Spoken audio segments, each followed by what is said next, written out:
देखिए math part 1 part 2 मैंने आप लोग को करवाया था, जिसमें पार्ट 2 में आप लोग को डीएलएड करवाया गया था। पार्ट 1 में क्या था, मैं आप लोग को बताया था कि समान अध्ययन है, और समान अध्ययन में आप लोग को मैथ भी रहेगा, 10-15 मैथ पूछ सकता है, और 5-7 आपका रीजनिंग पूछ सकता है, यानी कि 20 क्वेश्चन लगभग रीजनिंग मैथ मिला के आपको पूछेगा, और काफी आसान सवाल रहेगा, ज्यादा हार्ड सवाल नहीं रहेगा। ये भी जो दिया गया है यहाँ पर काफी आसान ही है, कुछ ज्यादा हार्ड नहीं है ना। आप इसको जरूर बनाइएगा और प्रयास कीजिएगा, ठीक है। और रीजनिंग भी दिया गया है ना, रीजनिंग भी आपसे एग्जाम में पूछ सकता है, ये सब रीजनिंग बहुत आसान है, बन जाएगा, है ना। और शुरू किया जाए आज की, देखिए 20 क्वेश्चन यहाँ पर दिया गया है रीजनिंग और मैथ का, ठीक है। तो 20 के बाद 21 से हम लोग चलिए शुरू करते हैं समान अध्ययन का। इसको बनाने का आप लोग जरूर प्रयास करना है, इसका आंसर मैं नीचे दे दिया हूं, वहां से आप आंसर मिला लीजिएगा। तो आज का पहला सवाल है कि हाल ही में, और करेंट अफेयर भी दोस्तों इसमें शामिल है आपका, है ना, करेंट अफेयर भी है। करेंट अफेयर भी लगभग आपको एग्जाम में मैक्सिमम 10 क्वेश्चन और मिनिमम 5 क्वेश्चन आपको एग्जाम में जरूर पूछेगा, 5 से 10 के बीच में आपको एग्जाम में करेंट अफेयर भी पूछेगा, है ना। तो करेंट अफेयर को भी थोड़ा बहुत देखते रहिएगा, पिछले 1 साल का, ठीक है, पिछले 1 साल का ही आपको करंट अफेयर पूछता है, और 1 साल का आप वार्षिकांक खरीद लीजिएगा, उसको आप जरूर पढ़िएगा, और जो महत्वपूर्ण है वो हम भी कुछ कुछ करवा देंगे, है ना, और कुछ कुछ अपने से भी पढ़ते रहना है, ठीक है। तो आज का 21 नंबर सवाल है कि हाल ही में पर्पल फेस्ट आयोजन किसके लिए आयोजित किया गया है? बताइए दोस्तों, पर्पल फेस्ट आयोजन किसके लिए किया गया है? देखिए पर्पल फेस्ट आयोजन ऑप्शन दिया गया है दिव्यांग जन, कैंसर रोगी के लिए, कुष्ठ रोगी के लिए, मलेरिया रोगी के लिए, एक से अधिक, एक से कोई नहीं, इनमें से कोई नहीं। तो पर्पल फेस्ट आयोजन किया गया है, और ये सरकार के द्वारा जो किया गया है, ये किया गया है गोवा में, है ना। कहाँ किया गया था? ये गोवा में किया गया था, और दोस्तों ये पहली बार हुआ है ना। तो पहली बार ये 2024 में हुआ है, और ये किया गया है दिव्यांग जन के लिए। तो राइट आंसर जो आपका हो जाएगा वो दिव्यांग जन के लिए हो जाएगा, है ना। पर्पल फेस्ट का आयोजन हुआ है दिव्यांग जन के लिए, और ये देश का प्रथम पर्पल फेस्ट का आयोजन हुआ था 2024 में, है ना, जनवरी 2024 में हुआ है। तो ये करंट अफेयर भी आपके लिए अच्छा प्रश्न है, ध्यान रखना है, ठीक है। अगला प्रश्न है आपका प्रश्न नंबर 22 नंबर की, राष्ट्रीय विज्ञान दिवस कब मनाया जाता है? देखिए विज्ञान दिवस तो सबको पता है कि विज्ञान दिवस मनाया जाता है प्रत्येक कितने तारीख को? 28 फरवरी को, है ना। प्रत्येक 28 फरवरी को विज्ञान दिवस मनाया जाता है। क्यों मनाया जाता है ये भी आप लोग को बताया गया है, मैं फिर से बता देता हूं कि भारत के जो महान वैज्ञानिक थे, जिनका क्या नाम था? सीवी रमन, है ना। क्या नाम था जिनका दोस्तों? तो भारत के महान वैज्ञानिक सीवी रमन, याद रखिएगा, सीवी रमन ने 28 फरवरी 1928 को, 28 फरवरी 1928 को ही रमन प्रभाव का खोज किया था, ठीक है। सीवी रमन के द्वारा ही रमन प्रभाव की खोज की गई थी, और इसीलिए, है ना, 1930 ईस्वी में उनको नोबेल पुरस्कार भी दिया गया था। ये भी आपको क्वेश्चन पूछा गया है, याद रखना है। 1930 में नोबेल पुरस्कार दिया गया था भारतीय वैज्ञानिक सीवी रमन को 1930 में रमन प्रभाव के लिए। और ये कब खोजे थे रमन प्रभाव का खोज? 28 फरवरी 1928 को। इसीलिए 28 फरवरी को हम लोग मनाते हैं विज्ञान दिवस, ठीक ना। ये चीज आपको याद रखना है। और अगला प्रश्न है आपका प्रश्न नंबर 23 नंबर कि भारत के पहले सेप्टिक टैंक सफाई रोबोट का क्या नाम है? बताइए दोस्तों, भारत के पहले सेप्टिक टैंक सफाई रोबोट का नाम बताना है। ऑप्शन है दूरदर्शन, होमोसेप एटम, सूर्यांश, विक्रांत। तो इसका नाम है दोस्तों होमोसेप एटम। क्या नाम है इसका? होमोसेप एटम नाम है इसका, जो भारत का पहला सेप्टिक टैंक सफाई रोबोट है, ठीक है। इस रोबोट का नाम है ना। और देश भर में मैला ढोने की जो प्रथा को खत्म करना और स्वच्छता अभियान को बढ़ावा देने हेतु भारत सरकार का ये पहला सेप्टिक टैंक सफाई रोबोट होमोसेप एटम बनाया गया है, याद रखना है ना। ये पहला बनाया गया है। ताकि जो मैला ढोने की प्रथा भी प्रचलित है कहीं कहीं दोस्तों, उसको समाप्त किया जाए। और ये जो बनाया गया है रोबोट को, ये किसके द्वारा बनाया गया है? तो याद रखिएगा IIT है ना, IIT मद्रास ने, IIT मद्रास, याद रखिएगा IIT मद्रास ने भारत के पहले सेप्टिक टैंक सफाई रोबोट होमोसेव एटम को बनाया है। तो ये IIT मद्रास के द्वारा ये बनाया गया है, ये भी पूछ सकता है।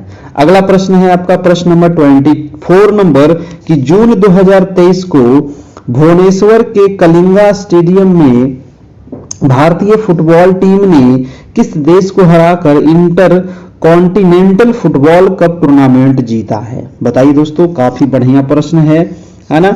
ये जून 2023 की है और आप सभी की जो एग्जाम होगी वो 13 जून को होगी, है ना। 13 जून को डेट दे दिया है, तो एकदम भाई साहब लगे रहिएगा, है ना, छोड़िएगा नहीं, ठीक ना। तो ये जून 23 से लेकर के जून 2024 तक के करंट अफेयर को आपको देखना है, ठीक है। तो जून 2023 को भुवनेश्वर में हुआ था कलिंगा स्टेडियम में फुटबॉल टीम ने दोस्तों किस देश को हराकर inter continental football cup tournament जीता था? इसका आंसर हो जाएगा आपका आंसर नंबर लेबनान। आंसर हो जाएगा लेबनान को हरा करके जीता था आपका दोस्तों, है ना, लेबनान को हराकर, ध्यान रखना है। चलिए, तो इसका आंसर हो गया आपका ऑप्शन नंबर ए, लेबनान।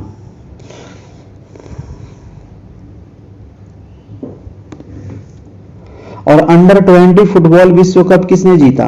बताइए तो, अंडर 20 फुटबॉल विश्व कप 2023 का किसने जीता? तो ये जीता था आपका उरुग्वे ने इटली को हरा करके। अंडर 20 विश्व कप जो जीता है वो उरुग्वे ने जीता है इटली को हरा करके। अगला प्रश्न है आपका 25 नंबर कि भारत को चंद्रयान 3 की सफल लैंडिंग के साथ भारत चंद्रमा पर सॉफ्ट लैंडिंग करने वाला चौथा देश बन गया। बहुत ही इंपॉर्टेंट, फिक्स है कि आपको एक क्वेश्चन एग्जाम में जरूर रहेगा चंद्रयान वाला, है ना, क्योंकि ये बहुत इंपॉर्टेंट क्वेश्चन है, ये क्वेश्चन जरूर पूछेगा। तो ये दोस्तों हुआ था, डेट आपसे पूछ रहा है कि वो डेट क्या था जब चंद्रयान 3 की सफल लैंडिंग के साथ भारत चंद्रमा पर सॉफ्ट लैंडिंग करने वाला चौथा देश बन गया था। देखिए ये डेट याद रखिएगा, 23 अगस्त 2023। 23 अगस्त 2023 को क्या हुआ था भाई? तो अगर आप बीपीएससी का एग्जाम दे रहे होंगे इस बार, है ना, बीपीएससी ट्री 1 का जो एग्जाम था TRE1, बीपीएससी TRE1 का, तो 23 तारीख को हम लोग थे मुजफ्फरपुर में और 24 तारीख से एग्जाम था, है ना, और उसी समय ये हुआ था। तो हमको याद आ गया कि ये हुआ था 23 अगस्त 2023 को, याद रखिएगा। अगर बीपीएससी TRE1 दिए होंगे ना तो एग्जाम था 24, 25 और 26 था। तो 23 तारीख को हम लोग मुजफ्फरपुर में थे और उसी समय ये लैंडिंग हुआ था, हम लोग वहां मोबाइल में देखे थे, याद है? हाँ, याद रखिएगा दोस्तों, इसका आंसर हो जाएगा ऑप्शन नंबर सी हो जाएगा, है कि नहीं, 23 अगस्त 2023 को। और इसके पूर्व कौन कौन से देश जो है वो सॉफ्ट लैंडिंग कर चुका है दोस्तों? तो इसके पहले जो है रूस है, अमेरिका है और चीन है। ये 3 देश हमसे पहले सॉफ्ट लैंडिंग कर चुका है, रूस, अमेरिका और एक है चीन। ये तीनों देश भी आपको ध्यान में रखना पड़ेगा, ठीक है। हाँ, इसको लॉन्च कब किया गया था? तो लॉन्च किया गया था चंद्रयान 3 को 14 जुलाई को, है ना। लॉन्च कब किया गया था? 14 जुलाई 2023 को इसको लॉन्च किया गया था और 23 अगस्त को जाकर के इन्होंने सॉफ्ट लैंडिंग किया था दोस्तों चंद्रमा पर, है ना। अगला प्रश्न देखते हैं। अगला प्रश्न है आपका, क्या कह रहा है कि भारत सरकार ने किस वर्ष तक देश के कालाजार को खत्म करने का लक्ष्य निर्धारित किया? जी हाँ, जो देश में कालाजार, जो बुखार होता है ना कालाजार, उसको खत्म करने का लक्ष्य कब तक रखा गया है?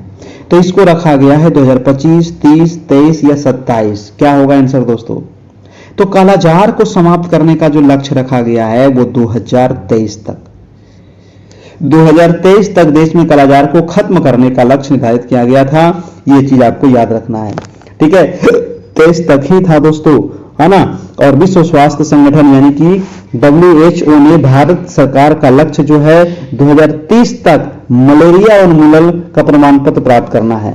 और अगर पूछे कालाजार कब तक, 2023 से, और मलेरिया कब तक, है ना, मलेरिया जो है, मलेरिया को खत्म करने का लक्ष्य जो है वो 2030 तक है। ठीक है, ये भी आपको याद रखना है ना। अगला प्रश्न है आपका प्रश्न नंबर कह रहा है 27 नंबर। ठीक है, ये नंबर भी आपको दिया गया है जहां से आप समान अध्ययन डीएलएड का आपको पीडीएफ नोट्स मिल जाएगा, है ना। ये व्हाट्सएप नंबर है जहां आप मैसेज करके ले सकते हैं। अगला प्रश्न है आपका प्रश्न नंबर 27 कि शतरंज जो है विश्व कप 2023 का खिताब किसने जीता। बताइए, शतरंज विश्व कप 2023 का खिताब किसने जीता है। 27 का क्या होगा। देखिए, शतरंज विश्व कप 2023 फाइनल में नॉर्वे के मैग्नस कार्लसन ने भारत के आर प्रज्ञानंद को हराकर यह खिताब जीता था। तो ये खिताब जो जीता है मैग्नस कार्लसन, है ना, मैग्नस कार्लसन। ठीक है, इनका नाम है आपका मैग्नस कार्लसन। ये जीते थे आपको शतरंज का खिताब, याद रखना है। और ये कहां के थे दोस्तों, नॉर्वे के थे, है ना। और ये भारत के आर प्रज्ञानंदन को हरा करके जीते थे।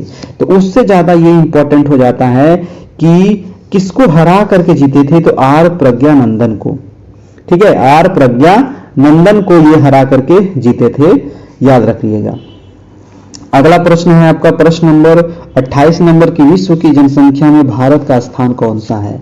बहुत बढ़िया सवाल है, इस पर भी कई विवाद हो चुके हैं कि विश्व की जनसंख्या में भारत का स्थान जो है दोस्तों, ये आपको आ गया है अब पहला, है ना। ये आ गया है पहला, ये भी आपको ध्यान रखना है ना। भारत का स्थान आ गया है अब पहला विश्व के जनसंख्या में। और पहला हो गया भारत, दूसरा हो जाएगा चीन, तीसरा हो जाएगा अमेरिका, चौथा हो जाएगा इंडोनेशिया और पांचवा हो जाएगा पाकिस्तान।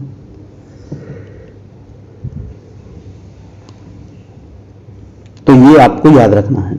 भारत में विश्व की कुल जनसंख्या का 17.5% लोग निवास करते हैं, है ना। ये चीज आपको याद रखना है। वर्तमान भारत की जो जनसंख्या वो कितनी पहुंच गई है, तो वर्तमान भारत की जो जनसंख्या है दोस्तों 142.86 करोड़।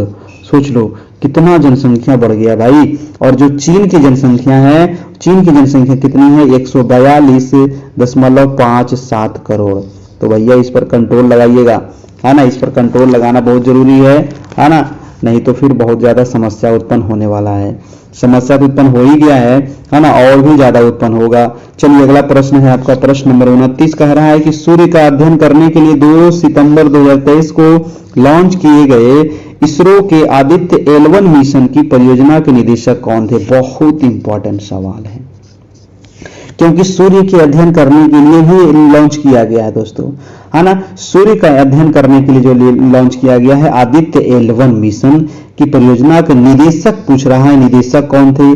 कभी कभी पूछ देगा दोस्तों कि उस मिशन का क्या नाम था, तो आदित्य L1 याद रखना है। उनके निदेशक कौन थे, तो निदेशक का नाम था दोस्तों निगार साजी। क्या नाम था, निगार साजी उनका नाम था। ऑप्शन हो जाएगा सी नंबर। ठीक है, तो ये आपको याद रखना है। और ये कब लॉन्च किया गया था ये भी आपको याद रखना है, 2 सितंबर 2023 को, है ना। तो आदित्य L1 जो मिशन है दोस्तों, परियोजना का जो उद्देश्य है कि आदित्य L1 सूर्य के कोरोना, सूर्य के प्रकाश मंडल और क्रोमोस्फीयर और सौर उत्सर्जन, सौर तूफान और सौर प्रज्वाल तथा कोरोनल मास इंजेक्शन का अध्ययन करेगा। तो इतने सारे चीजों का ये अध्ययन करने के लिए भेजा गया है और पूरे समय सूर्य की इमेजिंग भी करेगा। ठीक है, तो इस मिशन, यह जो मिशन है इसरो द्वारा भेजा गया है ना। L1 कक्षा में लॉन्च किया जाएगा, जो पृथ्वी से लगभग 1.5 मिलियन किलोमीटर दूर है। सूर्य कितना दूर है, 1.5 मिलियन किलोमीटर, है ना। और आदित्य L1 इस कक्षा में लगातार सूर्य का अवलोकन करते रहेगा। ये चीज आपको याद रखना है। अगला प्रश्न है आपका प्रश्न नंबर 30 नंबर कि गरीबी कम करने के लिए बिहार सरकार द्वारा निम्नलिखित में से कौन सी योजना शुरू की गई थी। देखिए करेंट अफेयर ना ये बहुत इंपॉर्टेंट है। ठीक है, तो अब हम करेंट अफेयर भी आप लोग को लगभग 10 क्वेश्चन 15 क्वेश्चन करवा देंगे। ठीक है, ताकि आप लोग को दिक्कत ना हो। तो अगला प्रश्न जो है कि गरीबी कम करने के लिए बिहार सरकार के द्वारा कौन सी योजना शुरू की गई थी? बताइए दोस्तों, बिहार सरकार के द्वारा कौन सी योजना शुरू की गई है गरीबी को कम करने के लिए? तो इसका आंसर हो जाएगा जीविका। नाम तो सुने ही होंगे, जीविका, है ना। ऑप्शन हो जाएगा आपका बी नंबर, जीविका। तो गरीबी कम करने के लिए जीविका शुरू किया गया था। जीविका क्या है दोस्तों? तो जीविका जो है ना, बिहार ग्रामीण आजीविका परियोजना विश्व बैंक द्वारा सहायता प्राप्त बिहार सरकार की एक परियोजना है। ठीक है, विश्व बैंक द्वारा इसको सहायता मिलता है और इसका उद्देश्य क्या है? तो स्व प्रबंधित सामुदायिक संस्थान बनाकर और अस्थायी आजीविका के माध्यम से आय में वृद्धि करके ग्रामीण गरीबी को सशक्त बनाना है। ठीक है, इस योजना का शुरुआत कब किया गया था? तो वर्ष 2006-07 में बिहार सरकार ने इस योजना की शुरुआत की थी। ठीक है, तो ये भी याद रखना है, 2006-07 में इस योजना की शुरुआत हुई थी आजीविका की, है ना। चलिए अगला प्रश्न देखते हैं। अगला प्रश्न है आपका कि चुंबकीय फ्लक्स की इकाई क्या है? बहुत बढ़िया प्रश्न है ना। साइंस का सवाल है। चुंबकीय फ्लक्स की इकाई क्या है? पास्कल है, फैराड है, वेबर है या टेस्ला है? चुंबकीय फ्लक्स की जो इकाई होती है दोस्तों, वो होती है आपका वेबर। क्या होती है? वेबर होती है चुंबकीय फ्लक्स की इकाई, है ना। और कुछ और भी भौतिक राशियां हैं और एसआई मात्रक आपको एग्जाम में पूछा जाता है, जैसे कि विद्युत धारिता, है ना। बताइए तो विद्युत धारिता का एसआई मात्रक क्या होता है? फैराडे। क्या होता है? फैराडे, है ना, फैराडे, विद्युत धारिता। अगला है ज्योति फ्लक्स का, मैंने अभी बता दिया। ज्योति फ्लक्स का क्या होता है? आपका एसआई मात्रक ल्यूमेन होता है ना, और इकाई होता है वेबर, है ना। विद्युत का कितना? कूलॉम मीटर होता है। ठीक है, चुंबकीय इंडक्शन का टेस्ला होता है, चुंबकीय तीव्रता का एम्पियर मीटर होता है। अगला प्रश्न है आपका प्रश्न नंबर 32 कह रहा है कि निम्नलिखित में से कौन जो है वो प्रकाश के अपवर्तन का कारण बनता है? बताइए, प्रकाश के अपवर्तन का कारण कौन बनता है? ऑप्शन क्या दिया गया है? प्रकाश के अपवर्तन के कारण कौन बनता है? तो आपका आंसर क्या होगा, जल्दी से बताइएगा। एक माध्यम से दूसरे माध्यम में प्रकाश की गति में परिवर्तन, यही अपवर्तन का कारण बनता है ना। एक माध्यम से दूसरे माध्यम में प्रकाश की गति में परिवर्तन, है ना, यही कारण बनता है प्रकाश के अपवर्तन का। ऑप्शन हो जाएगा आपका ऑप्शन नंबर सी। प्रकाश जो है ये अलग अलग माध्यम में अलग अलग प्रकार से गमन करता है। जब प्रकाश की किरण एक माध्यम से दूसरे माध्यम में जाती है तो उसकी गति में परिवर्तन के कारण उसकी दिशा बदल जाती है। ठीक है, ध्यान रखना है। इसका आंसर हो जाएगा सी नंबर। अगला प्रश्न है आपका प्रश्न नंबर 33 नंबर, कह रहा है कि निम्नलिखित में से कौन विक्षेपण का कारण है? बताइए दोस्तों, विक्षेपण का कारण कौन है? अपवर्तन है, परावर्तन है, कुल आंतरिक प्रतिबिंब है या फिर अनुरणन है? क्या होगा? विक्षेपण का कारण कौन सा है? तो अपवर्तन जो है विक्षेपण का कारण बनता है। आंसर क्या हो जाएगा आपका? आंसर नंबर ए हो जाएगा, अपवर्तन, है ना। अपवर्तन जो है ये विक्षेपण का कारण बनता है। यानी कि जब प्रकाश किसी पदार्थ से होकर गुजरता है तो वह अपवर्तित हो जाता है। ठीक इसी प्रकार जब प्रकाश की अलग अलग तरंगदैर्घ्य विभिन्न कोणों पर अपवर्तित होती है तो विक्षेपण होता है, जिससे प्रकाश अपने घटक रंगों में विभाजित हो जाता है। अगला प्रश्न है, और देखिए इसमें से कुछ कुछ प्रकाश वाला से ना और भी पूछता है, जैसे कि लाल रंग का तरंगदैर्घ्य सबसे ज्यादा होता है, याद रखिएगा, और बैगनी का सबसे कम होता है, और सफेद प्रकाश विभिन्न तरंगदैर्घ्यों से बना होता है। याद रखना है, लाल का सबसे ज्यादा और बैगनी का सबसे कम। ये क्वेश्चन कई बार भी एग्जाम में पूछ लिया है। अगला प्रश्न है 34 नंबर कि एक प्रकाश तरंग हवा से कांच में प्रवेश करती है तो तरंग की ऊर्जा कैसे प्रभावित होगी? बताइए, है ना। एक प्रकाश तरंग जो है हवा से कांच में प्रवेश करती है तो तरंग की ऊर्जा कैसे प्रभावित होगी? यह घट जाता है, बढ़ जाता है, शून्य रहता है, वही रहता है? तो दोस्तों ये घट जाता है, याद रखना है। ये क्या होगा? ये घट जाता है। ऑप्शन हो जाएगा आपका ए नंबर। यानी कि जब एक प्रकाश तरंग वायु माध्यम से कांच में प्रवेश करती है तो तरंग की ऊर्जा क्या हो जाती है? कम हो जाती है, क्योंकि प्रकाश तरंग का एक भाग वायु में परिवर्तित हो जाता है, इसीलिए घट जाता है। ठीक है, याद रखना है। यानी कि जब प्रकाश तरंग वायु से कांच में जाती है तो तरंग दैर्घ्य और वेग प्रभावित होता है। है ना, याद रखना है दोस्तों। अगला प्रश्न चलते हैं, प्रश्न नंबर है आपका 35 नंबर। 35 कह रहा है कि जब कोई वस्तु डूबती है ना, कोई वस्तु डूबती है तो वस्तु के द्रव्य का ऊपर की ओर उत्प्लावन बल जो लगता है वो कितना लगता है, ये पूछ रहा है ना। जब वस्तु जो मान लो पानी में डूबती है तो वस्तु पर द्रव्य का ऊपर की ओर उत्प्लावन बल कितना लगता है, वस्तु के वजन से ज्यादा लगता है, शून्य लगता है, कम लगता है, वस्तु के वजन के बराबर लगता है।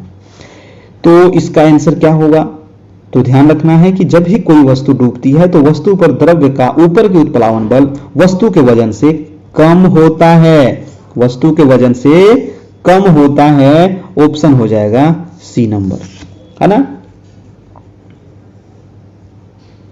चलिए अगला प्रश्न है आपका प्रश्न नंबर 36 नंबर की कैल्शियम पानी की किस विशेषता में योगदान देता है। बताइए दोस्तों, कैल्शियम पानी की किस विशेषता में योगदान देता है, कठोरता में, निलंबित ठोस में, पीएच मान में या गंध में।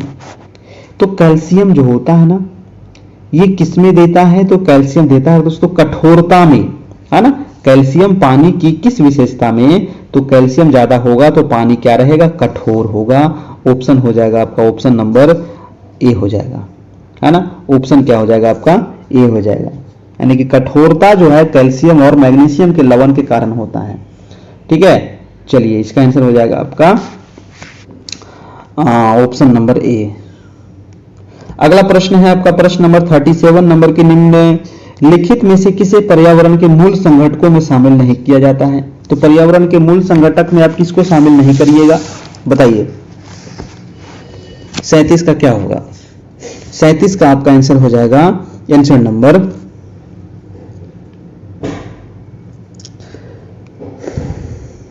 स्थानिक। तो स्थानिक जो है दोस्तों ऑप्शन नंबर सी, स्थानिक जो है ये पर्यावरण के मूल संघटक में नहीं शामिल किया जाता है ना। ये इसका आंसर हो जाएगा सी नंबर। अगला प्रश्न है आपका प्रश्न नंबर 38 नंबर। 38 है कि एथेनॉल किसके दौरान निर्मित होता है, जो बताइएगा। एथेनॉल किसके दौरान निर्मित होता है, एथेनॉल किसके दौरान निर्मित होता है। तो एथेनॉल जो है ना खमीरों में अनॉक्सी श्वसन क्रिया के दौरान निर्मित होता है, याद रखना है। एथेनॉल जो है खमीरों में, आंसर हो जाएगा हमारा बी नंबर, खमीरों में अनॉक्सी श्वसन क्रिया द्वारा निर्मित होता है। ऑप्शन नंबर बी आपका बिल्कुल सही हो जाएगा, बहुत बढ़िया। अगला प्रश्न है आपका प्रश्न नंबर 39 नंबर की क्षार का रंग कैसा होता है दोस्तों। बताइए जो क्षार होता है उसका रंग कैसा होता है, अम्लीय, क्षारीय, है ना, इसका रंग कैसा होता है ये बताइएगा। क्षार का रंग कैसा होता है, तो क्षार का रंग जल्दी से ऑप्शन पढ़ना है, बताना है।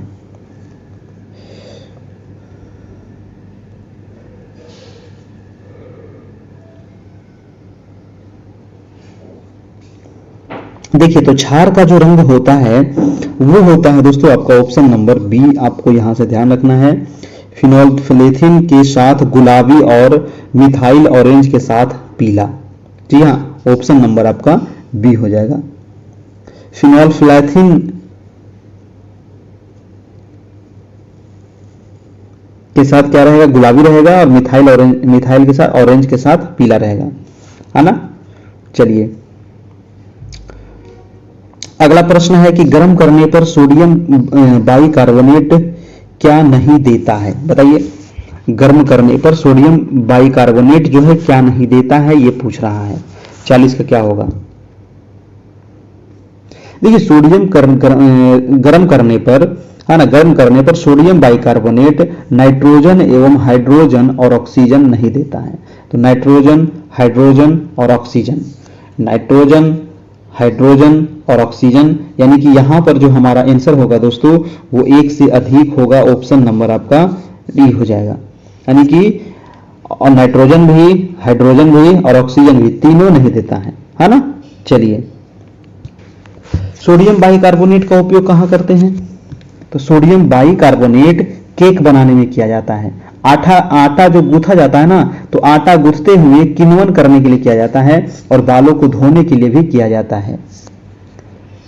अगला प्रश्न है बाइकार्बोनेट है तो उसको खाने में यूज करेंगे, और कार्बोनेट है तो उसको धोने में यूज करेंगे। अगला प्रश्न है 41 नंबर के, निम्नलिखित में से कौन सरल प्रसार द्वारा अवशोषित नहीं होता है? सरल प्रसार द्वारा अवशोषित कौन सा नहीं होगा दोस्तों? Glucose, amino acid, sodium ion, chloride ion. क्या होगा 41 का? 41 का हो जाएगा सोडियम आयन, है ना। 41 का हो जाएगा आपका answer number C. Sodium ion जो है ये सरल प्रसार द्वारा अवशोषित नहीं होता है। अगला प्रश्न है आपका प्रश्न नंबर 42 नंबर की, आहार नाल की सबसे आम बीमारी क्या है? ये क्वेश्चन भी बहुत इंपॉर्टेंट है। आहार नाल की सबसे आम बीमारी क्या है?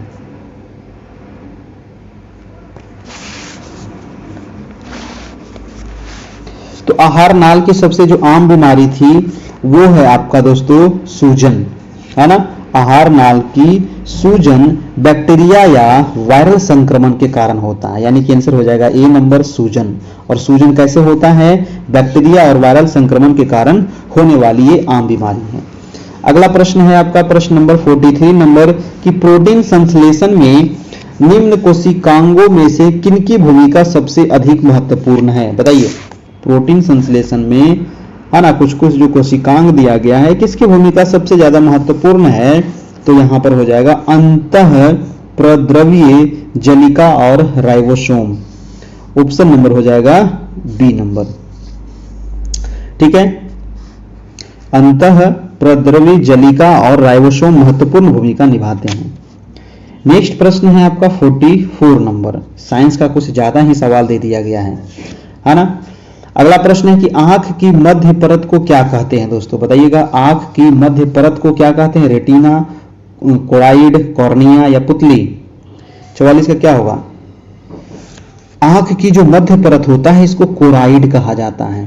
क्या कहते हैं इसको? कोराइड कहते हैं। ऑप्शन हो जाएगा बी नंबर, है ना, कोराइड कहा जाता है। नेत्र गोलक जो होता है ना, ये 3 परतों से घिरा होता है, और सबसे बाहरी जो होता है वो श्वेत पटल जिसको कहते हैं। मध्य में जो होता है जिसको कोराइड कहते हैं, है ना, ये मध्य वाला आपको पूछा गया है। और सबसे जो भीतरी होता है उसको रेटिना कहा जाता है। ये तीनों परत को याद रखना है, तीनों आपको पूछता है। अगला प्रश्न है आपका कि निम्नलिखित में से कौन सा हार्मोन स्तन ग्रंथियों के विकास को नियंत्रित करता है? जी हाँ, तो स्तन ग्रंथियों के विकास को नियंत्रित करने वाला हार्मोन कौन सा है दोस्तों? है ना, उस हार्मोन का क्या नाम है बताइएगा। तो उस हार्मोन का नाम है प्रोलैक्टिन, है ना। प्रोलैक्टिन आंसर हो जाएगा ए नंबर।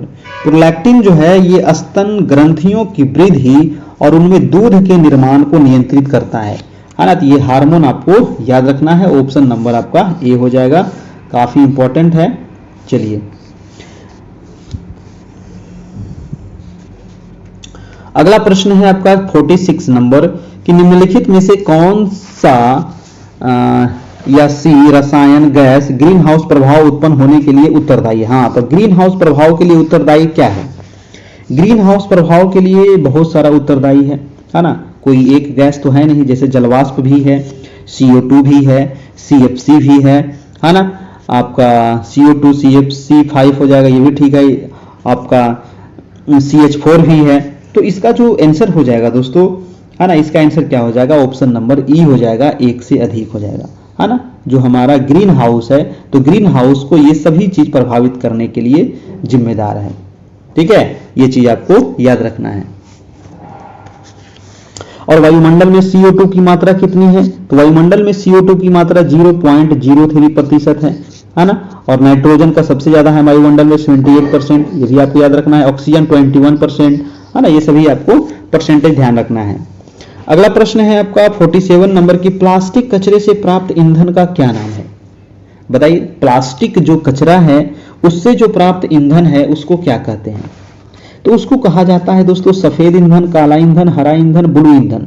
उसको कहते हैं हरा ईंधन। क्या कहते हैं उसको? हरा ईंधन कहा जाता है दोस्तों प्लास्टिक कचरे से प्राप्त ईंधन को, है ना। चलिए अगला प्रश्न देखते हैं। प्रश्न नंबर है आपका 48 नंबर। 48 कह रहा है कि उस आरेख को क्या कहा जाता है जो दर्शाता है कि जो दर्शाता है कि खाद्य श्रृंखलाएं किस प्रकार एक दूसरे से अधिक जटिल आहार संबंध में जुड़ती है। इसका आंसर क्या होगा बताइए। उस आरेख को क्या कहा जाता है जो दर्शाता है कि खाद्य श्रृंखलाएं किस प्रकार एक दूसरे से अधिक जटिल आहार संबंध में जुड़ती है। तो उसको कहा जाता है फूड वेव, है कि नहीं। उसको क्या कहते हैं, फूड वेव कहा जाता है ना, उसको फूड वेव कहा जाता है। और खाद्य श्रृंखला से क्या होता है, पर्यावरण हमारा संतुलित रहता है ना। चलिए अगला प्रश्न है आपका प्रश्न नंबर 49। नंबर 49 कह रहा है कि निम्नलिखित कौन उत्पाद को शाकाहारी और मांसाहारियों की संख्या को उनके क्रमिक पोषी स्तर पर दर्शाता है। तो क्रमिक पोषी स्तर पे कौन दर्शा रहा है, खाद्य जाल, खाद्य श्रृंखला, बायोमास का पिरामिड या ऊर्जा पिरामिड। 49 का हो जाएगा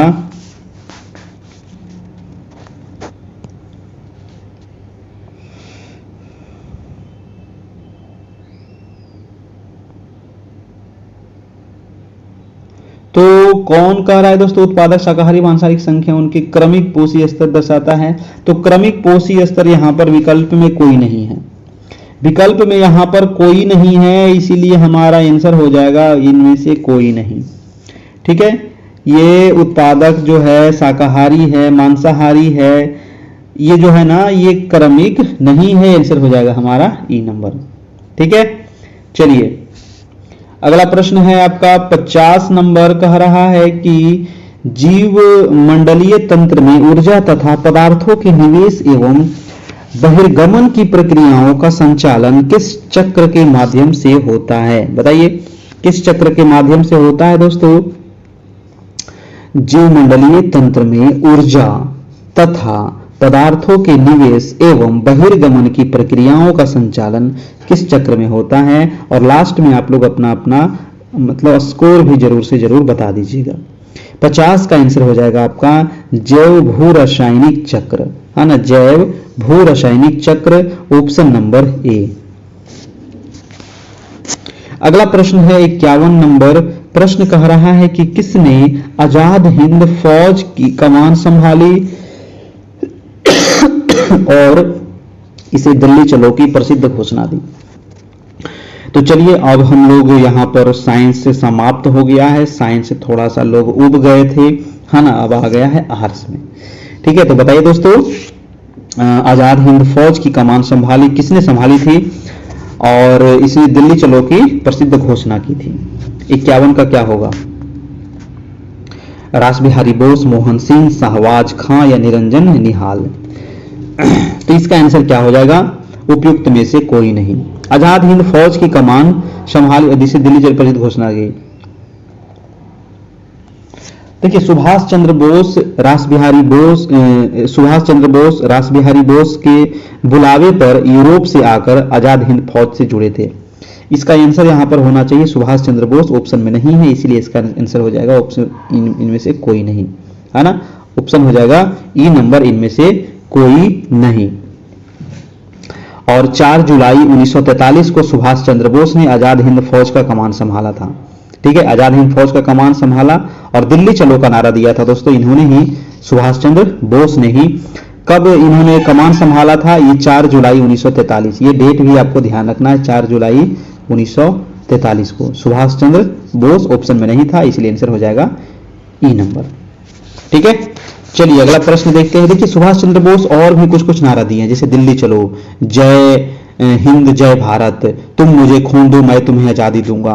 तो ये सारे नारा को आपको याद रखना है, 3-4 नारा उनका काफी महत्वपूर्ण है। ठीक है, और महात्मा गांधी जो हैं, इनको राष्ट्र पिता सर्वप्रथम सुभाष चंद्र बोस ने ही कहा था, है ना, ये भी आपको याद रखिएगा। और सुभाष चंद्र बोस को नेताजी की उपाधि किसने दिया था, तो सुभाष चंद्र बोस को नेताजी, है ना, तो नेताजी की उपाधि दिया था आपको हिटलर के द्वारा, हिटलर, तो हिटलर के द्वारा दिया गया था नेताजी को, मतलब नेताजी की उपाधि सुभाष चंद्र बोस को। अगला प्रश्न है प्रश्न नंबर आपका 52 नंबर। 52 नंबर प्रश्न कह रहा है कि 1857 की क्रांति भारतीय स्वतंत्रता का प्रथम युद्ध था, यह किसने कहा था। बहुत ही इंपॉर्टेंट, छपेगा एग्जाम में, छपेगा एग्जाम में 100%। तो 1857 की जो क्रांति हुई थी दोस्तों, ये इसको कहा था भारतीय स्वतंत्रता का प्रथम युद्ध। किसने कहा था ये पूछ रहा है, वी.डी. सावरकर महोदय कहे थे। किसने कहे थे? वी.डी. सावरकर। ऑप्शन नंबर हो जाएगा सी नंबर, वी.डी. सावरकर। देखिए बहुत सारे जो थे ये कुछ कुछ अपना बोले थे 1857 की क्रांति के बारे में, तो ये आपको याद रखना है। और वी.डी. सावरकर ने इसको 1909 ईस्वी में, है ना, 1909 ईस्वी में दोस्तों एक पुस्तक लिखे थे, भारत का प्रथम स्वतंत्रता संग्राम, है ना, तो उसी में इन्होंने जिक्र किया था। तो 1909 में आपको याद रखना है। अगला प्रश्न चलते हैं। प्रश्न नंबर है आपका 53 नंबर की, भारत में भू राजस्व संग्रहण की विभिन्न व्यवस्थाओं में से ईस्ट इंडिया कंपनी ने किसे प्रारंभ किया था? तो भू राजस्व संग्रहण की विभिन्न व्यवस्था में से ईस्ट इंडिया कंपनी ने किसको शुरुआत किया था? रैयतवाड़ी, महालवाड़ी, स्थायी या जोतदारी? क्या होगा 53 का दोस्तों? तो भारत में भू राजस्व संग्रहण की विभिन्न व्यवस्थाओं में ईस्ट इंडिया कंपनी एक से अधिक यहां पर किया था। उन्होंने दोस्तों रैयतवाड़ी भी किया था, महालवाड़ी भी किया था और अस्थाई बंदोबस्त भी किया था। यानी कि रैयतवाड़ी, महालवाड़ी और अस्थाई बंदोबस्त ये तीनों किया था। इसीलिए आपका इसका आंसर हो जाएगा एक से अधिक हो जाएगा, है ना। इसका आंसर क्या हो जाएगा? एक से अधिक हो जाएगा। ये सब किसके द्वारा लागू किया गया था? अंग्रेज के द्वारा ही तो किया गया था, है ना।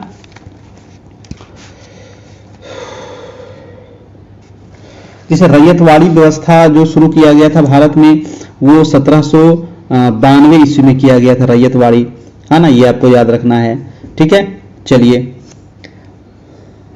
और अस्थाई बंदोबस्त शुरू किया गया था आपको 1793 में, है ना, 1793 में शुरू किया गया था अस्थाई बंदोबस्त। किसके द्वारा? लॉर्ड कॉर्नवालिस के द्वारा। ठीक है, चलिए। अगला प्रश्न है प्रश्न नंबर आपका 54 नंबर। किसने कहा कि बंगाल विभाजन के बाद ही भारत में वास्तविक जागरूकता आई? किसने कहा कि बंगाल विभाजन के बाद ही भारत में वास्तविक जागरूकता आई? तो किसने कहा था ये? ऑप्शन हो जाएगा महात्मा गांधी। महात्मा गांधी जी कहे थे भाई साहब कि बंगाल विभाजन के बाद ही भारत में वास्तविक जागरूकता आई। ठीक है, बंगाल से ईस्ट इंडिया कंपनी का भारत में विजय अभियान प्रारंभ हुआ था और बंगाल का विभाजन सांप्रदायिकता के आधार पर किया गया था। चलिए अगला प्रश्न देखते हैं। प्रश्न नंबर, बंगाल का विभाजन कब हुआ था? 1905 में, है ना। अगला प्रश्न है लॉर्ड कर्जन के शासनकाल में, याद है ना। अगला प्रश्न है 55 नंबर की, ब्रिटिश सरकार को उखाड़ फेंकने के लिए किसने एक हिंसात्मक भूमिगत आंदोलन को संगठित किया था? तो ब्रिटिश सरकार को उखाड़ फेंकने के लिए दोस्तों हिंसात्मक भूमिगत आंदोलन किसने किया था? क्या होगा? तो इसमें एक से अधिक लोग शामिल थे, है ना, इसमें एक से अधिक लोग इसमें शामिल थे। तो इसका भी जो आंसर हो जाएगा, यानी कि एक से अधिक जो थे वो ब्रिटिश सरकार को उखाड़ फेंकने के लिए हिंसात्मक भूमिका निभाए थे, है ना। उसमें बहुत सारे लोग थे आपका। ठीक है, तो इसका भी आंसर हो जाएगा आपका आंसर नंबर उपयुक्त में एक से अधिक, ऑप्शन नंबर ई हो जाएगा। जयप्रकाश नारायण भी है, राम मनोहर लोहिया भी है, हरनारायण सफली भी है, श्री कृष्ण सिंह, बहुत सारे लोग इसमें शामिल थे दोस्तों। इसीलिए इसका आंसर हो जाएगा एक से अधिक, है ना। ब्रिटिश सरकार को कोई एक व्यक्ति उखाड़ के थोड़ी फेंका है ना, उसमें बहुत सारे लोग हैं, हजारों लोग हैं, है ना। कितना का नाम गिनते रहिएगा। अगला प्रश्न है 56 नंबर। 56 नंबर है कि हुंकार हिंदी साप्ताहिक पत्रिका के प्रकाशन से कौन संबंधित है? बताइए। हुंकार हिंदी साप्ताहिक पत्रिका है और इसके संपादक कौन थे, ये आपसे पूछ रहा है। हाँ, प्रकाशन से संबंधित पूछ रहा है। तो इसको प्रकाशन जो किया गया था किसके द्वारा किया गया था?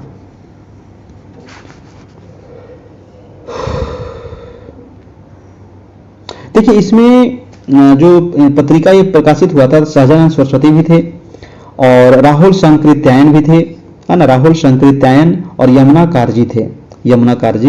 यानी कि देखिए इसमें दोस्तों प्रकाशन जो संबंधित थे वो राहुल सहजानंद सरस्वती भी हो जाएंगे, राहुल शंकरित्यायन हो जाएंगे, यमुना कारजी हो जाएंगे। यानी कि एक से अधिक लोग इसमें शामिल थे, है ना। तो इसका भी आंसर हो जाएगा उपयुक्त में से एक से अधिक हो जाएगा। ये सब चीज आपको याद रखना पड़ेगा, है ना। कुछ कुछ चीज तो आपको याद ही रखना पड़ेगा और क्वेश्चन काफी अच्छा है ना।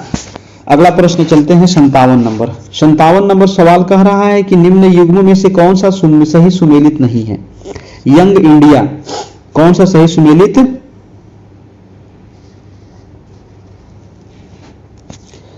कौन सा सही सुमेलित नहीं है? यंग इंडिया किसका है, जल्दी से बताइएगा। महात्मा गांधी है ना, Indian Spectator Surendra Banerjee, advocate of India दादा भाई नौरोजी, और हैं इसमें दोस्तों द लीडर पंडित जी मोतीलाल नेहरू, एक से अधिक, एक कोई नहीं। क्या होगा?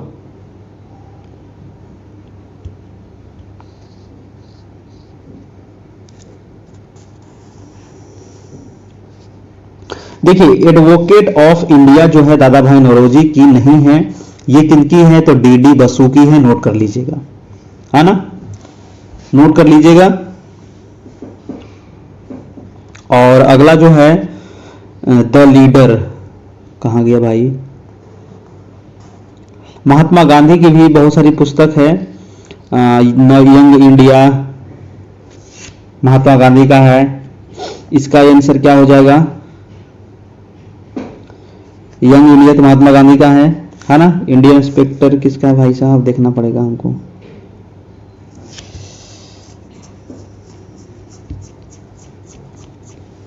हिंद स्वराज, गोखले माई, पॉलिटिकल गुरु, सत्य के प्रयोग, महात्मा गांधी की पुस्तकें हैं। दादा भाई नौरोजी की पुस्तक property and British rule in India हो जाएगा दादा भाई नौरोजी का। रफ्त गुफ्तार नामक पत्रिका का संपादन दादा भाई नौरोजी ने किया था। यहां भी जो आंसर हो जाएगा दोस्तों ऑप्शन नंबर ई हो जाएगा, ठीक है, एक से अधिक नहीं है।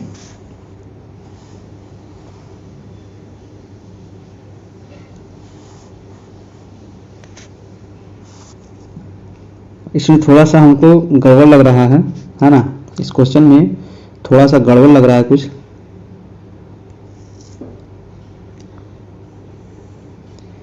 क्योंकि इंडियन स्पेक्टेटर नामक जो साप्ताहिक पत्रिका है, इसको इंडियन स्पेक्टेटर जो है, इसके साप्ताहिक पत्रिका के लेखक कौन है?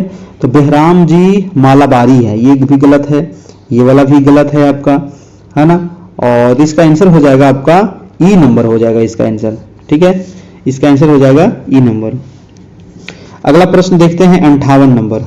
किसने जागरूक हिंदुओं के विरुद्ध याचना का आयोजन किया जो सती के जलाने के पक्षधर थे? जी हाँ दोस्तों, सती के जलाने के पक्षधर थे।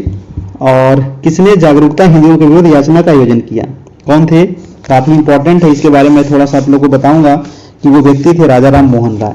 जी हाँ, तो राजा राम मोहन राय ही जिनके द्वारा जो सती प्रथा था उसको समाप्त किया गया था, ये आपको याद रखना है। और ये किया गया था 1829 में। कब किया गया था? अरे भाई साहब आजा पेन, 1829 में, है ना। तो 1829 में ये प्रयास किया गया था सती प्रथा को समाप्त करने का, है ना, याद रखिएगा।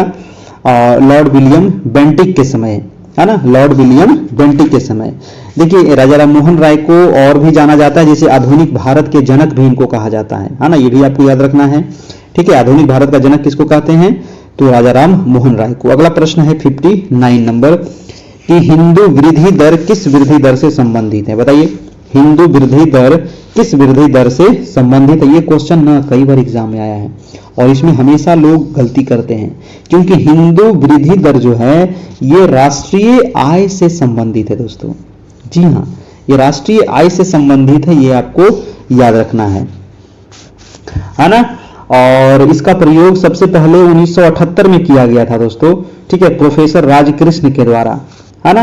और राष्ट्रीय आय से ये संबंधित है, ये आपको याद रखना है। अगला प्रश्न है आपका 60 नंबर। निम्नलिखित में से कौन से देश भौगोलिक क्षेत्र की दृष्टि से सीमा रहित सबसे बड़ा देश है?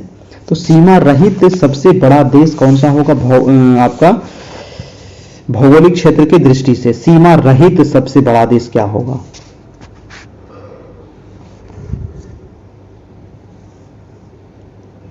तो आपका आंसर हो जाएगा जापान। जी हाँ, जापान जो है ये भौगोलिक क्षेत्र की दृष्टि से अगर देखा जाए तो सीमा रहित सबसे बड़ा देश है। इसका कुल क्षेत्रफल कितना है जापान का?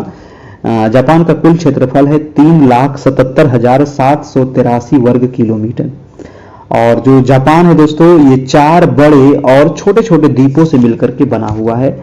चार बड़े जो द्वीप है ना जापान के, ये आपको एग्जाम में पूछा जाता है, जैसे होक्काइडो, होन्शु, शिकोकू और क्यूशु। ये चार द्वीप को आपको याद रखना है, होक्काइडो, होन्शु, शिकोकू और क्यूशु।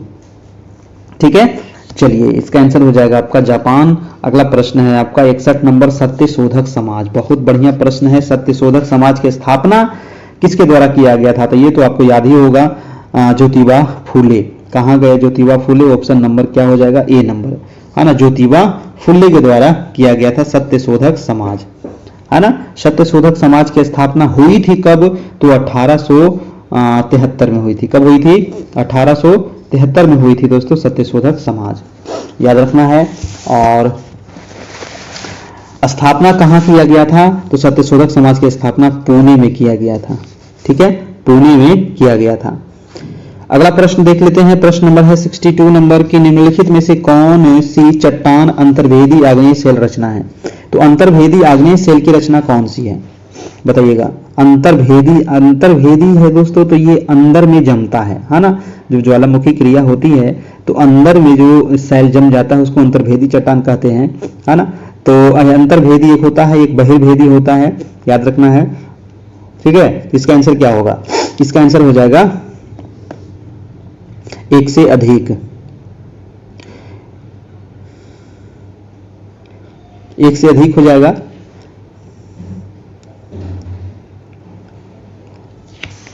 क्योंकि लाइकोलिथ, बैथोलिथ, डाइक और सिस्ट, इसमें आंसर हो जाएगा दोस्तों एक से अधिक।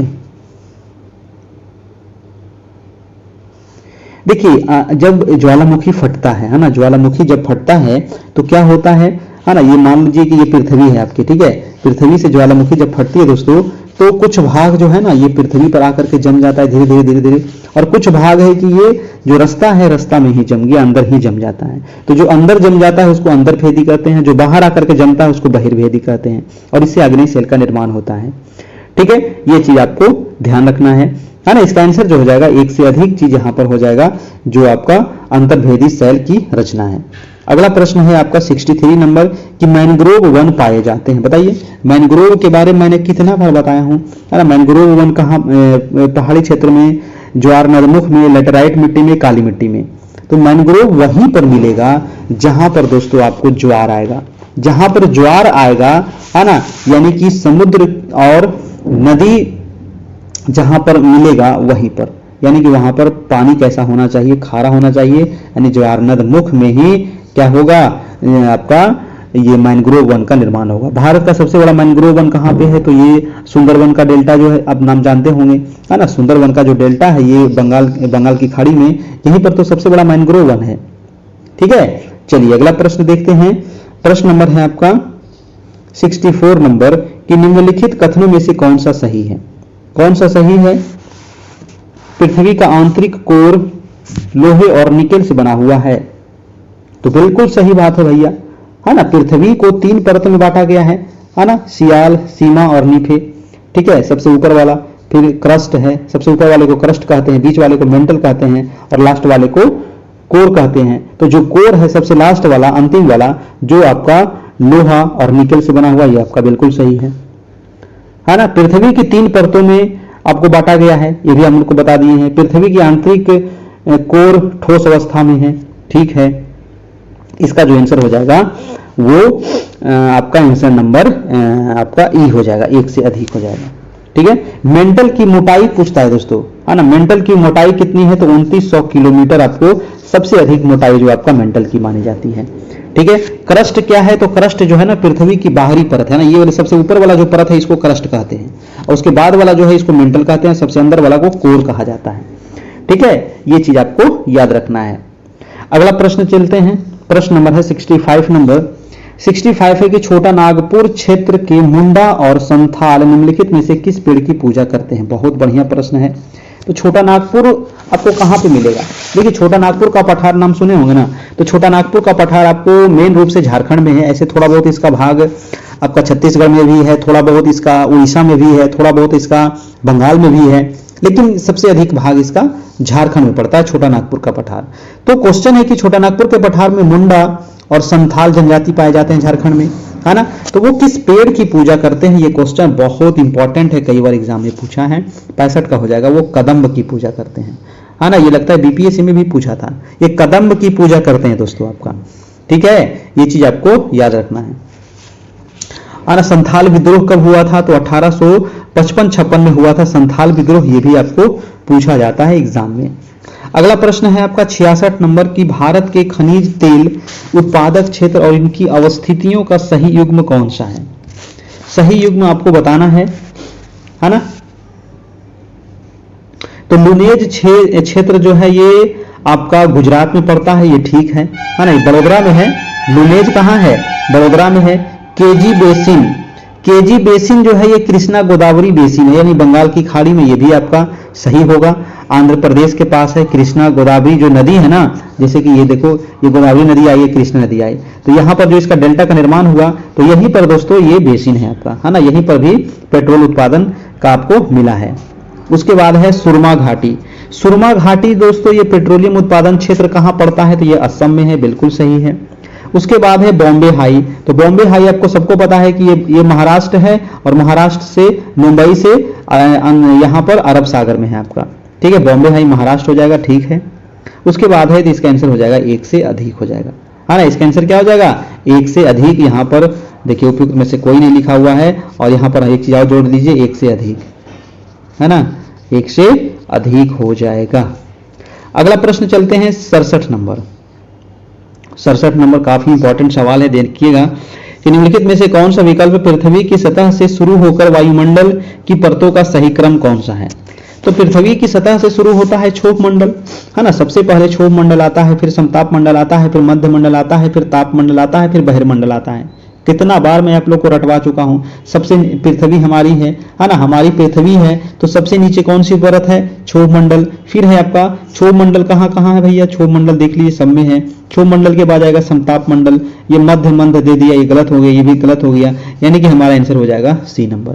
क्षोभ मंडल, समताप मंडल, मध्य मंडल, ताप मंडल और बहिर्मंडल, ठीक है। ताप मंडल को ही दोस्तों आयन मंडल भी कहा जाता है, वो चीज आपको ध्यान रखना है, ठीक है। आयन मंडल कहते हैं। एक क्वेश्चन पूछेगा कि जो क्षोभ मंडल है इसकी औसत ऊंचाई कितनी है, तो औसत हो जाएगा 13 किलोमीटर, और मैक्सिमम कितनी है, मैक्सिमम 18 किलोमीटर है, और इसकी मिनिमम कितनी है, तो मिनिमम 8 किलोमीटर है। तो ये चीज तीनों चीज याद रखिएगा, क्षोभ मंडल का औसत है 13, मैक्सिमम 18 और मिनिमम 8, ठीक है। चलिए अगला प्रश्न चलते हैं। प्रश्न नंबर है आपका 68 नंबर। 68 नंबर सवाल कह रहा है कि 29 अप्रैल 1954 को पंचशील निम्न देशों के समझौता हुआ था। जी हाँ, पंचशील समझौता आपको पता है, पंचशील समझौता हुआ था। ये डेट भी आपको याद रखना है, भारत और चीन के बीच हुआ था, है ना। भारत और चीन के बीच हुआ था, 1954 में हुआ था, 29 अप्रैल 1954 को हुआ था पंचशील समझौता। ये चीज आपको याद रखना है। और किसके किसके बीच हुआ था, तो भारत चीन के बीच हुआ था। चीन के पहले उस समय प्रधानमंत्री चाउ एन लाई थे, और भारत की तरफ से कौन थे, पंडित जवाहरलाल नेहरू थे, ठीक है। चलिए भैया अगला प्रश्न देख लेते हैं। प्रश्न नंबर है आपका 69 नंबर की, भारतीय संविधान को बनने में कितना समय लगा, तो एकदम लॉलीपॉप है ना। कितना समय लगा भारत संविधान बनने में, तो 2 साल 11 महीना 18 दिन। ये सब तो बच्चा लोग को भी याद होगा, है ना। 2 साल 11 महीना 18 दिन लगा भारतीय संविधान को बनने में, है ना। चलिए भाई, और संविधान सभा की पहली बैठक कब हुई थी, जल्दी से बताइएगा। संविधान सभा की पहली बैठक 9 दिसंबर 1946 को पहली बैठक हुई थी, है ना। और इसके अध्यक्ष कौन थे, सच्चिदानंद सिन्हा, जो अस्थायी थे। फिर बाद में 11 दिसंबर को जो बैठक होती है उसमें अस्थायी अध्यक्ष चुना जाता है, राजेंद्र प्रसाद को। हाँ, और हमारा संविधान बनके तैयार कब हुआ था, तो 26 नवंबर 1949 को हमारा संविधान बनके तैयार हुआ। लागू कब हुआ, 26 जनवरी 1950 को हमारा संविधान बनके लागू हुआ, मतलब लागू हो गया, है ना। और बनकर तैयार हुआ 26 नवंबर को, ठीक है। चलिए अगला प्रश्न देखते हैं। प्रश्न नंबर है आपका 70 नंबर कि यदि संसद, है ना, प्रश्न कह रहा है दोस्तों कि यदि संसद किसी साधारण विधेयक को राष्ट्रपति के पास भेजती है तो संविधान के अनुसार राष्ट्रपति क्या कर सकते हैं। जी हाँ, यदि संसद किसी साधारण विधेयक को राष्ट्रपति के पास भेजती है तो संविधान के अनुसार राष्ट्रपति पुनर्विचार के लिए वापस भेजते हैं, और जब पुनर्विचार करने के बाद फिर से राष्ट्रपति जी के पास जाएगा तो उस पर क्या करेंगे, सिग्नेचर मारेंगे और वो कानून बन जाएगा। आंसर हो जाएगा आपका डी नंबर। ठीक है, आंसर क्या हो जाएगा, डी नंबर हो जाएगा आपका, है ना, पुनर्विचार के लिए वापस भेजते हैं।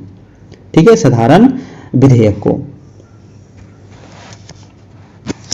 अगला प्रश्न है आपका प्रश्न नंबर 71 नंबर की, मनुष्य पैदा तो स्वतंत्र हुआ है लेकिन हर तरफ बेड़ियों में जकड़ा हुआ है, इसे किसने कहा था? किसने कहा था, यहां सा होगा, तो इसको किसने कहा था ये बताइएगा। मनुष्य पैदा तो स्वतंत्र होता है लेकिन बहुत सारी बेड़ियों से जकड़ जाता है। दोस्तों आप भी जकड़े होंगे, हम भी जकड़े हैं, है ना। तो ये कहा गया है आपको रूसो के द्वारा। किसके द्वारा? रूसो के द्वारा कहा गया है। ठीक है, रूसो की पुस्तक है दोस्तों एक, जो पूछा जाता है द सोशल कॉन्ट्रैक्ट, है ना, याद रखिएगा, द सोशल।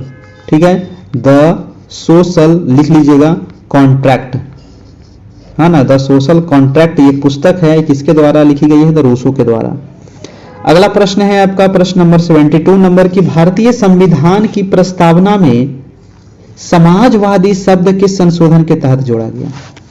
देखिए, समाजवादी शब्द जोड़ा गया था, मैंने बताया था आप लोग को 42वें संविधान संशोधन के बारे में। 42वें संविधान संशोधन होता है कब? तो 1976 में, है ना, 42वें संविधान संशोधन हुआ था और इसी में प्रस्तावना में एक शब्द जोड़ा गया था, समाजवादी, याद रखिएगा। और अभी तक प्रस्तावना में कितनी बार संशोधन हुआ है? तो मात्र एक बार, और यही 42वें संविधान संशोधन हुआ था 1976 में। 42वें संविधान संशोधन को क्या कहा जाता है? तो इसको लघु संविधान कहा जाता है ना। 42वें संविधान संशोधन को ही लघु संविधान भी इसको कहा जाता है, क्योंकि इसमें दोस्तों बहुत सारा संशोधन हुआ था 42वें संविधान संशोधन में, इसीलिए इसको एक छोटा संविधान भी कहा जाता है। अगला प्रश्न है 73 नंबर कि संसद के दोनों सदनों के समक्ष वार्षिक वित्तीय विवरण किस अनुच्छेद के अंतर्गत प्रस्तुत किया जाता है? बहुत ही बढ़िया प्रश्न है, बताइए, संसद के दोनों सदनों के समक्ष वार्षिक वित्तीय विवरण किस अनुच्छेद के अंतर्गत प्रस्तुत किया जाता है? तो 73 का हो जाएगा अनुच्छेद 112। अनुच्छेद 112 के तहत प्रस्तुत किया जाता है। ठीक है, याद रखना है। देखिए, जो बजट है दोस्तों, है ना, बजट शब्द जो है ना वो बुजेट से बना हुआ है। बजट शब्द जो है वो बुजेट फ्रांसीसी शब्द से बना है, जिसका अर्थ क्या होता है? तो बजट का अर्थ होता है चमड़ा का थैला, जिसमें आय व्यय का लेखा जोखा होता है। ठीक है, ये क्वेश्चन भी पूछा जाता है। अगला प्रश्न है 74 नंबर, कह रहा है कि निम्न में से गलत बयान बताना है ना। गलत बयान कौन सा है? अब चारों ऑप्शन पढ़िएगा तब ना पता चलेगा कि गलत बयान कौन सा है। बताइए, गलत बयान कौन सा है? लोकतंत्र में सामाजिक विभेद का राजनीतिक पर अवश्य प्रभाव पड़ता है, तो बिल्कुल पड़ता है। अगला है आपका कि लोकतंत्र सामाजिक विभेद के आधार पर देश को विखंडित करने में सहायक होता है, तो भैया ये गलत है, विखंडित करने में सहायक नहीं होता है। लोकतंत्र को सामाजिक विभेद से उत्पन्न समस्याओं का हल ढूंढने का सबसे अच्छा तरीका माना जाता है, ठीक है। लोकतंत्र में विभिन्न समुदाय अपनी मांगों को शांतिपूर्ण तरीके से शासन के सामने उपस्थित कर सकते हैं, ये भी सही है। यानी कि इसका जो आंसर होगा वो बी नंबर ऑप्शन आपको गलत लिखा गया है। ऐसा थोड़ी है कि लोकतंत्र देश को विखंडित करता है, बिल्कुल गलत बात है। ऑप्शन नंबर हो जाएगा हमारा बी नंबर। ठीक है, आजकल तो अधिकतर देशों ने लोकतांत्रिक शासन व्यवस्था ही अपनाया है दोस्तों। चलिए, अगला प्रश्न है आपका कि किसी राज्य की विधानसभा की अधिकतम सदस्य संख्या कितनी होती है? और ये आज का लास्ट सवाल है। ठीक है, तो अंत भला तो सब भला, है ना, ये गलत नहीं होना चाहिए। और काफी आसान सवाल है, मैंने कई बार आप लोग को बताया हूं। विधानसभा, है ना, लोकसभा, राज्यसभा, अधिकतम सीटें कितनी होती है, जल्दी से बताना है। देखिए, विधानसभा की अधिकतम सीटें 500 हो सकती है। कितनी होती है? 500 से ज्यादा नहीं होना चाहिए भाई साहब। बिहार विधानसभा की सीटों की संख्या कितनी है? तो 243 है ना, याद रखिएगा, बिहार विधानसभा 243। लोकसभा की अधिकतम कितनी है? तो लोकसभा की अधिकतम अगर कहे तो 552 है ना, और लोकसभा का अधिकतम 552 है। और अभी चुनाव कितना पर होता है? तो 545 पर चुनाव होता है है ना, जिसमें 543 निर्वाचित और 2 मनोनीत, है ना, याद रखना है। और विधानसभा में ये तो अधिकतम था भाई 500, अगर कहे भैया न्यूनतम कितना है तो न्यूनतम होता है 60। न्यूनतम कितने होने चाहिए सीट, तो न्यूनतम 60 सीट होने चाहिए, ठीक ना, ये चीज आपको याद रखिएगा भाई। अगला प्रश्न, अब प्रश्न कहाँ, ये तो समाप्त हो गया, ये लास्ट प्रश्न था, इसका आंसर दिया गया है। मैथ भी आप लोग बनाइएगा, ठीक है। चलिए, इसका पीडीएफ हम आप लोग को ग्रुप में भेज देंगे, उसको आप लोग 1-2 बार जरूर टेस्ट दीजिएगा और वीडियो से आप उसको डिस्क्राइब कर लीजिएगा, समझ लीजिएगा अच्छे तरीके से। जो लोग इसका पीडीएफ नोट्स लेना चाहते हैं तो वो लोग ले सकते हैं, तो 399 इसमें चार्ज है आपका, है ना, 399, तो इस नंबर पे आपको पे करके देना होगा। जो पुराने टीचर हैं, जो पहले से हमारे यहाँ जुड़े हुए हैं, अगर वो फिर से जुड़ना चाहते हैं तो उनको 201 लगेगा, और जो अभी तक कभी नहीं जुड़े हैं किसी ग्रुप में भी नहीं, तो उनको 399 लगेगा। ये नंबर आपको है 7857824310, यही नंबर आपका व्हाट्सएप है जहां आपको सभी चीज भेज दिया जाएगा, ठीक है। तो पेमेंट करने के बाद आप हमें व्हाट्सएप कर दीजिएगा, आपको मिल जाएगा दोस्तों। चलिए, तो आज इतना ही रहने देते हैं, और कल भी आपकी जो क्लास होगी वो सामान्य अध्ययन की होगी, है ना, और फिर परसों जो क्लास होगी वो आपकी डीएलएड की होगी। तो डेली क्लास चलती है ना, डेली आपको 9 बजे से ज्वाइन करना है। इसके लिए चैनल को सब्सक्राइब जरूर करिएगा जाते जाते, और लाइक करते जाइएगा सभी लोग, अपने दोस्तों को शेयर कर दीजिएगा, है ना। आप सभी के लिए इतना मेहनत करते हैं तो इतना तो आप कर ही सकते हैं ना, इतना भी नहीं करते हैं तो फिर तो पृथ्वी पे जीना बेकार है आप लोग का, है ना, जीना बेकार है ना। चलिए दोस्तों, गुड नाइट, थैंक यू, धन्यवाद।